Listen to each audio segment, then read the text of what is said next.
এই যে পানি দিয়ে রাখা আছে, এটা সিরিয়ার আসাদ সরকারের যে একটা আয়নাঘর ছিল, ওইটার চেয়ে কোনো অংশে কম না। আওয়ামী লীগের বড় বড় নেতা কর্মীগুলোকে শেল্টার দিয়ে রাখছে। আমি বলি জেলা আওয়ামী লীগের সাধারণ সম্পাদক সভাপতিকে শেল্টার দিচ্ছে। আসসালামু আলাইকুম ভিউয়ার্স, দেশ ও দেশের বাহির থেকে যারা আমার ভিডিওটি প্লে করেছেন জানাচ্ছি আন্তরিক শুভেচ্ছা ও অভিনন্দন। আশা করি সবাই ভালো আছেন, সুস্থ আছেন, আলহামদুলিল্লাহ। তো ভিউয়ার্স, ধানমন্ডি 32 নম্বর বাড়ি, বঙ্গবন্ধুর বাড়ি, এই বাড়িটি ভাঙচুর করার পর তার নিচে 5 তলা বিশিষ্ট আয়নাঘরের সন্ধান মিলেছে এবং যেখানে মানুষের কঙ্কাল সহ এবং তাজা রক্ত ও বিভিন্ন ধরনের উপসর্গ পাওয়া যাচ্ছে যে এটা আসলে হাসিনার নির্যাতনের একটি কন্ডেম সেল ছিল এবং এটাকে ঘিরে নানান ধরনের রহস্যজাল বিছে যাচ্ছে এবং সরাসরি সেখানে আমরা জানবো কি রয়েছে সেই ধানমন্ডি 32 নম্বর বাড়ির নিচের 5 তলা ভবন, সেই আয়নাঘরে শেখ হাসিনার বিস্তারিত রিপোর্টে। ভিডিওতে যাওয়ার আগে ছোট রিকোয়েস্ট করবো, যারা এখনো চ্যানেলটি সাবস্ক্রাইব করেননি, নিয়মিত দেশের সকল আপডেট সবার আগে জানতে অবশ্যই চ্যানেলটি সাবস্ক্রাইব করে পাশে রাখবেন। দর্শক আসুন স্ক্রিনে। এটা সিরিয়ার আসাদ সরকারের যে একটা আয়নাঘর ছিল, ওইটার চেয়ে কোনো অংশে কম না।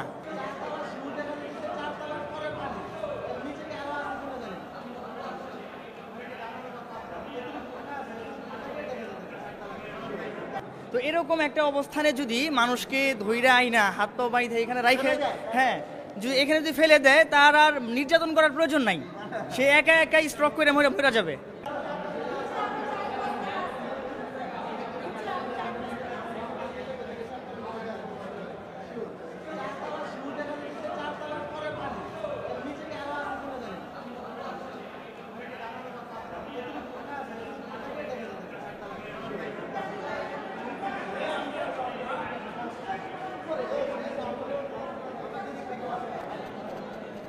এখানে এসে দেখলাম যে একটা নতুন নির্মাণাধীন একটা বাড়ি এবং বাড়ির নিচে একটা আন্ডারগ্রাউন্ড দেখলাম। দুইটা প্রথম ফ্লোর আর সেকেন্ড ফ্লোরে যখন আসি নিচে আন্ডারগ্রাউন্ডে, তখন আমি পানি দেখতে পাই। তো মেবি এটা মনে হয় পার্কিংয়ের মতো মনে হচ্ছে, আবার মনে হচ্ছে যে এটা অন্য কিছু হইতে পারে। যেহেতু আমরা এখানে বিভিন্ন পত্রপত্রিকার মাধ্যমে বা জানতে পারলাম বা বিভিন্ন ধরনের লোকজন বলতে পারলো যে এটা একটা আসলে পার্কিংয়ের মতো না, এটা হয়তো বা আমরা ইদানিং শুনে আসি যে এই আয়নাঘরের মতো। মেবি এটা আয়নাঘর হইলেও হইতে পারে, যেহেতু আমরা এতদিন আমরা অন্ধকারে ছিলাম, এখন সব কিছু উন্মোচিত হয়েছে। কিন্তু আমি এটা জানতে চাই যে এটার ভিতরে আসলে কি আছে। যদি এটা পানিকে শোষণ করা হয়, তাহলে নিম্ন পর্যন্ত নিচে পর্যন্ত গিয়ে তাহলে এটা আমরা দেখতে পাবো। হ্যাঁ, আমি ইনভেস্টিগেশন করে এখানে জানতে পারলাম যে এটার নিচেও নাকি আরো 5 তলা আছে। তো এরকম একটা অবস্থানে যদি মানুষকে ধইরা আইনা হাত পা বাইধে এখানে রাইখে, হ্যাঁ, যদি এখানে যদি ফেলে দেয়, তার আর নির্যাতন করার প্রয়োজন নাই, সে একা একাই স্ট্রোক করে মরে যাবে। তো এই পতিত স্বৈরাচার শেখ হাসিনার এই কর্মকাণ্ডগুলা দেখা আমরা 5 আগস্টেই তার বাড়ি ঘর ভাঙতে পারতাম, কিন্তু বাংলাদেশের মানুষরা অনেক আন্তরিক, তাই তখন তারা ঘর বাড়িগুলো ভাঙে নাই। কিন্তু তাদের যেই ভারতে বৈশা বিভিন্ন উস্কানিমূলক কথা বলে, হ্যাঁ, এবং তাদের নেতাকর্মীরা বাংলাদেশে যেরকম ষড়যন্ত্র করে, এই ষড়যন্ত্র একটা উচিত শিক্ষা।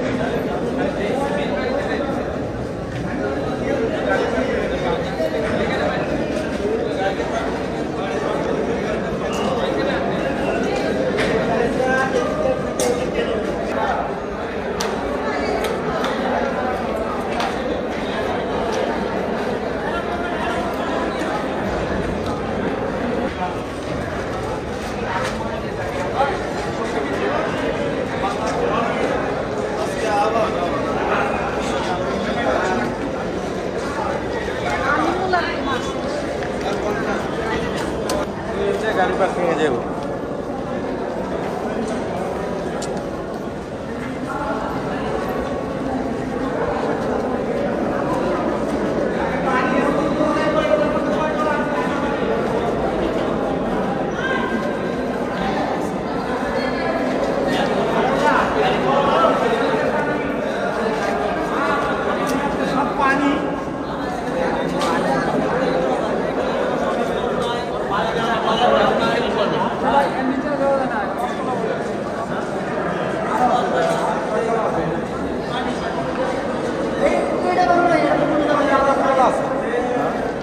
আর রকম আছে পানি শেষ রেগুলার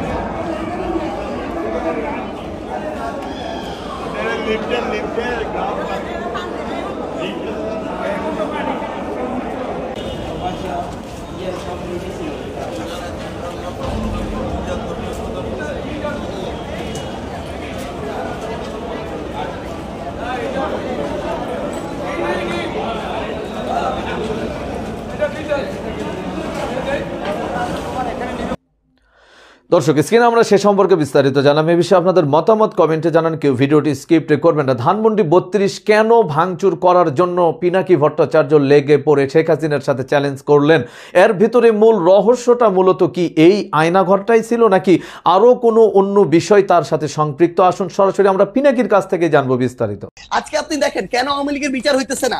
আওয়ামী লীগের বড় বড় নেতা কর্মীগুলোকে শেল্টার দিয়ে রাখছে। আমি বলি, জেলা আওয়ামী লীগের সাধারণ সম্পাদক সভাপতিকে শেল্টার দিচ্ছে জেলার অন্য কোন বড় রাজনৈতিক দলের সভাপতি সাধারণ সম্পাদক। This is the bitter truth. এই শেল্টার দিতেছে টাকার বিনিময়ে, এই শেল্টার দিতেছে ম্যান পাওয়ারের বিনিময়ে, অথবা এটা চিন্তা করতেছে আজকে থেকে 5-10 বছর পর তার যদি খারাপ সময় আসে সে তাকে শেল্টার দেবে। একটু জাস্ট সেইটা ফিনিশিংটা। আচ্ছা, আমরা শুনেছিলাম যে আওয়ামী লীগের যারা শীর্ষস্থানীয় নেতৃবৃন্দ আছেন, আওয়ামী লীগ, যুবলীগ, ছাত্রলীগ, বা তাদের মধ্যে অনেকে প্রাণভয় সেনাবাহিনীতে ক্যান্টনমেন্টে আশ্রয় নিতে গিয়েছিলেন। তাদের একটা মোটামুটি ভাবে তাদের একটা সংখ্যা বলা হয়েছিল আইএসপিআর থেকে এটা দিয়ে, কিন্তু পরে আমরা দেখলাম তাদের কাছে এই সংখ্যক লোক তাদের কাছে আসলে নাই। আবার এদের কিছু লোক আবার এদের মধ্যে আছে।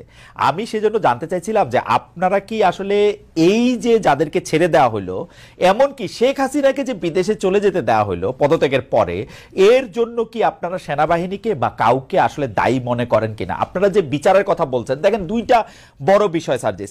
একটা হচ্ছে যে এই আওয়ামী লীগের এই অন্যায়, অত্যাচার, হত্যা, গুম, খুন, 15 বছরের গণতন্ত্রহীনতা, সব প্রতিষ্ঠান ধ্বংস করা, এগুলির জন্য যে শাস্তির দাবি, সেই শাস্তি যে না হওয়া, সেই বিচার কার্য শুরু না হওয়া, সেটার জন্য আপনি আসলে কারে দায়ী করবেন? এখন তো আপনারা ক্ষমতায়। বাংলাদেশে বিগত 16 বছরে এই যে একটা কালচার এস্টাবলিশ করে দেওয়া হয়েছে, মানুষের রন্ধ্রে রন্ধ্রে এই যে বিভিন্ন তোষামোদি, কালপ্রিটগিরি বিহেভিয়ার গুলো ঢুকে গেছে, এই যে বিভিন্ন রকম অপকর্মের সাথে জড়িত হওয়ার প্রবণতা ঢুকে গেছে, ব্যক্তি স্বার্থ এই যে চিন্তা করার যে প্রবণতা ঢুকে গেছে, মানুষ সামগ্রিকভাবে কালেকটিভলি এই জায়গাটা থেকে এখনো বের হইতে পারতেছে না। মানুষ এখন প্রত্যেকদিন 100টা তদবির নিয়ে আসে। মানুষ এখনো তাদের জায়গা থেকে নিজেরটা দেখে শুধুমাত্র যে আমি ট্রান্সফার নিয়ে আজকে যদি ভোলা থেকে ঢাকায় যাই আমার ফ্যামিলি একটু ভালো থাকবে, কিন্তু ঢাকার যে ফ্যামিলিটা বরিশালে যাবে তার কি হলো সেটা মানুষ চিন্তা করে না। আপনি যদি আজকে দেখেন এই পুরো বাংলাদেশের যে রাজনৈতিক দলগুলো, এই দলগুলো বিগত অর্ধ শতাব্দী ধরে যেই পলিটিক্যাল কালচারটা প্র্যাকটিস করে আজকের এই অবস্থানে আসছে, এই অভ্যুত্থানের পরও ওই পলিটিক্যাল কালচার থেকে ওই পলিটিক্যাল দলগুলো বের হইতে পারে না, তার রাজনৈতিক নেতৃবৃন্দ বের হইতে পারে না। ভাই শেষ করে একটু শেষ করি ভাই। ভাই আমরা তো চোখের সামনে থেকে দেখতেছি, আপনাকে বলি ভাই, আপনি তো বাইরে থেকে দেখতেছেন, আমরা চোখের সামনে থেকে দেখতেছি। আপনাকে বলি, আজকে এই যে এত এত রক্তের উপরে দাঁড়িয়ে, খুনের হত্যার উপরে দাঁড়িয়ে, লাশের উপরে দাঁড়িয়ে এই যে সরকার, আমরা তো সরকার সরাসরি নাই, কিন্তু আমরা সরকারকেও দেখতে পাচ্ছি, মাঠকেও দেখতে পাচ্ছি। আমাদের সবচেয়ে বড় যে সুবিধাটা হয়েছে, মানুষের না আসল চরিত্রটা আমরা দেখতে পাচ্ছি। বড় বড় রাজনীতিবিদ, বড় বড় সুশীল, বড় বড় শিক্ষাবিদ, বড় বড় মিডিয়া ব্যক্তিত্ব, এগুলো আপনার সামনে যতটা ভদ্র যেভাবে প্রেজেন্ট করে, ভিতরে এক একটা কালপ্রিট এবং ভণ্ড। এরা ভিতরে ভিতরে নেগোসিয়েশন করে, ভিতরে ভিতরে এরা তদবির করে, ভিতরে ভিতরে এরা আগের কালচারটা এস্টাবলিশ করার জন্য মাঠে তাদের ছেলেদেরকে পাঠায় চাঁদাবাজি করে, উপরে এসে বলে কে ওখানে চাঁদাবাজি করতে গেছে। এই যে রাজনৈতিক দলের বড় বড় যে নেতাকর্মীগুলো, তারা যদি মাঠ পর্যায়ে বাংলাদেশের বড় রাজনৈতিক দলগুলো সহযোগিতা না করে, তাদের যারা কর্মী তাদেরকে তলে তলে ওই ভিতরে পাঠায়, আবার উপরে উপরে। আজকে আপনি দেখেন কেন আওয়ামী লীগের বিচার হইতেছে না। আওয়ামী লীগের বড় বড় নেতা কর্মীগুলোকে শেল্টার দিয়ে রাখছে। আমি বলি, জেলা আওয়ামী লীগের সাধারণ সম্পাদক সভাপতিকে শেল্টার দিচ্ছে জেলার অন্য কোন বড় রাজনৈতিক দলের সভাপতি সাধারণ সম্পাদক। This is the bitter truth. এই শেল্টার দিতেছে টাকার বিনিময়ে, এই শেল্টার দিতেছে ম্যান পাওয়ারের বিনিময়ে, অথবা এটা চিন্তা করতেছে আজকে থেকে 5-10 বছর পর তার যদি খারাপ সময় আসে সে তাকে শেল্টার দেবে। একটু জাস্ট সেইটা ফিনিশিংটা দেন। আচ্ছা, ফিনিশিংটা দেন। তো সবচেয়ে বড় কথাটা হচ্ছে বৈষম্য বিরোধী ছাত্র আন্দোলন বলতে যে 3 জন ওইখানে সরকারি উপদেষ্টা কিংবা মাঠে যারা আছে অ্যাকচুয়ালি যারা স্পিরিটটাকে ধারণ করে, ভাই 5 তারিখের পরে বৈষম্য বিরোধী ছাত্র আন্দোলন হইছে, নতুন করে এই সংখ্যাটা বেশি, তারা এই নাম ভাঙায় খাইতেছে আরো বেশি। এবং এই মানুষগুলো থেকে শুরু করে অন্যান্য যারা আছে তারা যদি তাদের জায়গা থেকে যেটুকু সহযোগিতা করা দরকার, এরা শেখ হাসিনার বিরুদ্ধে যেভাবে সহযোগিতা করছে ওই সহযোগিতা যদি থাকতো বাংলাদেশ 6 মাসে প্রত্যাশার চেয়ে বেশি পরিবর্তন হইতো। কিন্তু সবচেয়ে বড় সমস্যা হচ্ছে আমরা তো সামনে থেকে ওইখানে থেকে ফেসটা পরিচিত হয়ে যাওয়ার কারণে সবকিছু আমাদের কাছে আসে, প্রাণপণ চেষ্টা করে, ভাই আমাদের তো পালাবার পথ নাই, আমরা যেদিকে যাই ঝুলাবে, এটা হচ্ছে রিয়েলিটি ভাই।